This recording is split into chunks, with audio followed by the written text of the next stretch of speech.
KN. Materi kita hari ini mengenai proses perumusan dasar negara, yang mana judul kecilnya yaitu mengenai perumusan Pancasila sebagai dasar negara dalam sidang BPUPK.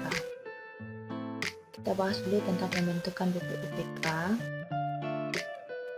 Penjajahan Belanda berakhir tanggal 8 Maret 1942 setelah Jepang menang dalam Perang Dunia Pertama melawan Sekutu. Kedatangan Jepang disambut baik oleh bangsa Indonesia dengan gerakan 3A, Jepang Pelindung Asia, Pemimpin Asia, dan Cahaya Asia. Serta Jepang menjajah Indonesia selama 3,5 tahun. Penyiksaan yang dilakukan Jepang berupa rumusa, pengambilan fakta, serta perbudakan paksa. Kemenangan Jepang di Asia tidak bertahan lama, pihak sekutu melakukan serangan balasan. Tahun 1944, daerah jajahan Jepang satu persatu direbut kembali oleh sekutu, dan Jepang semakin terdesak dan meminta bantuan pada rakyat Indonesia untuk melawan sekutu tersebut. Tanggal 12 Agustus 1945, Insinyur Soekarno dan Muhammad Hatta dan Dr. Rajiman diundang oleh Panglima Angkatan Perang Jepang di Asia Tenggara, Marsekal Terauchi di Dalat, Vietnam, dan Jepang berjanji memberikan kemerdekaan untuk Indonesia.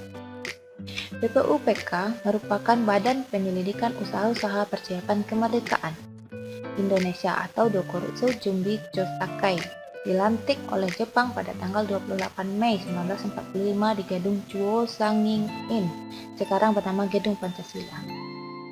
Latar belakang pembentukan BPUPK: pertama, kedudukan Jepang yang semakin terancam pada Perang Pasifik melawan Sekutu. Dua, mempertahankan sisa-sisa kekuasaannya dengan cara memikat hati rakyat Indonesia.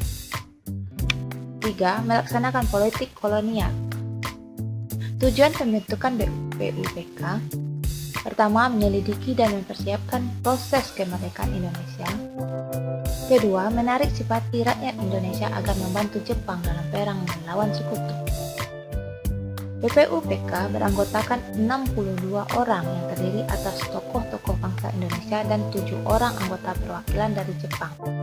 Anggota istimewa tanpa hak suara bertugas sebagai pengawas.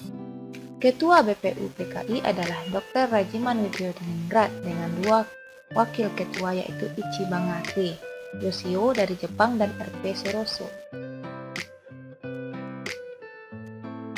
BPUPK mengadakan sidang sebanyak 2 kali, sidang resmi dan 1 kali sidang tidak resmi.